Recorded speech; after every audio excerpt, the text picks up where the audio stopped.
As we approach the end of the church year, we're given these readings about the end times.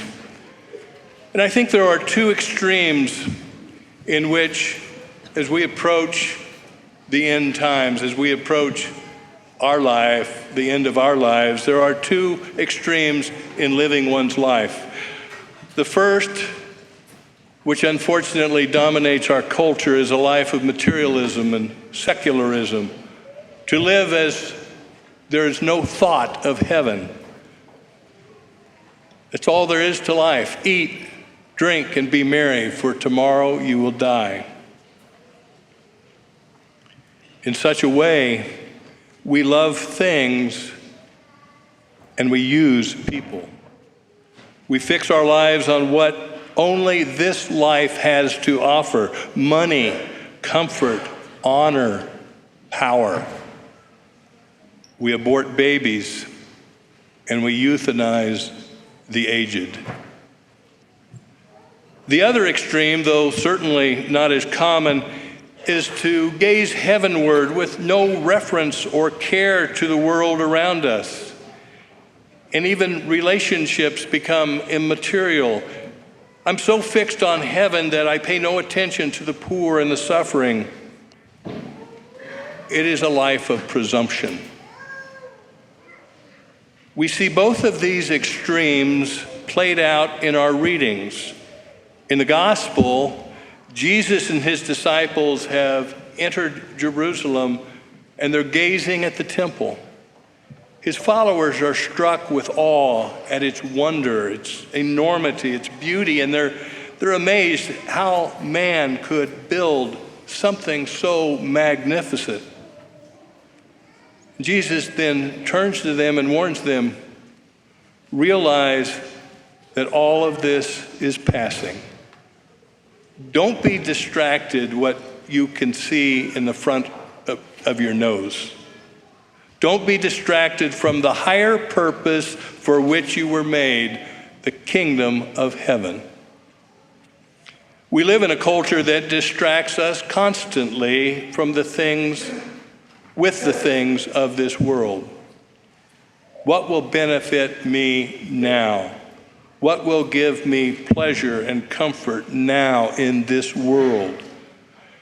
We become obsessed with the world around us and the necessity of getting through this day and the next day.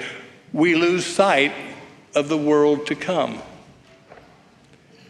At the end of this church year, our church wants us to reflect on the importance of the final things: death, judgment, heaven, and hell. We reflect on them not to cause fear, but just the opposite. We reflect on them to set our minds on our purpose in life, to live with God forever in perfect happiness. And if we do fear the last things, death, judgment, heaven, and hell, perhaps it's because we cannot let go of some of the things in our life, some that are attached to us.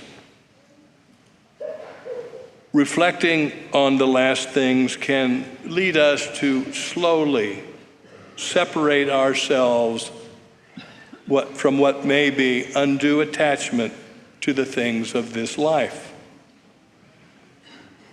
In reflecting on those things, for many of us, it may be material comforts, our bank account, our own security.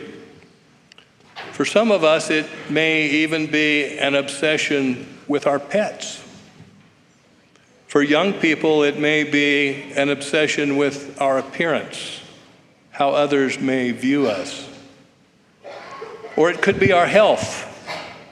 Obsessing about my health is futile. I know I'm going to grow weaker as years go by, for I'm not made to live forever. Thanks be to God. None of these things will last. All is passing away, as Jesus tells us.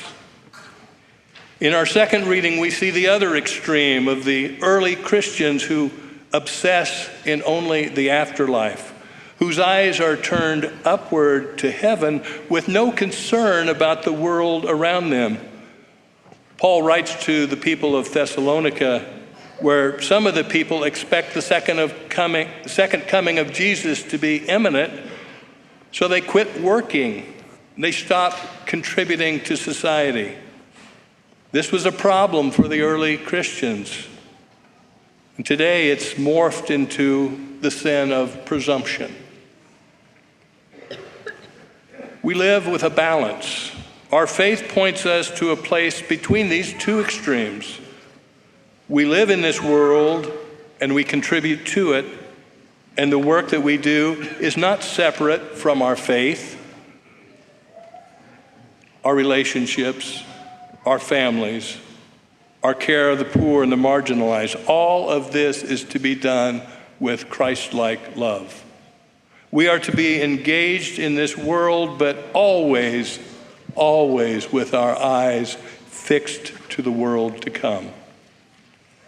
It's good to consider the final things, for we're here on this earth only for a period of time, and we don't know how long.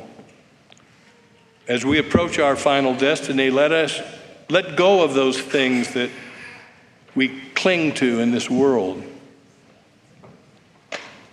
We anticipate Jesus coming in glory here at this Mass and at every Mass. We're reminded of it when the priest elevates the host and proclaims, "Behold the Lamb of God. Behold him who takes away the sin of the world. Blessed are we who are called to the supper of the Lamb."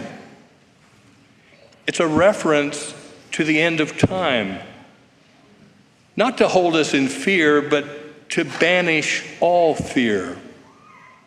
In his gift of the Eucharist, Jesus gives us a foretaste of his second coming in glory, to strengthen us as we persevere on life's journey.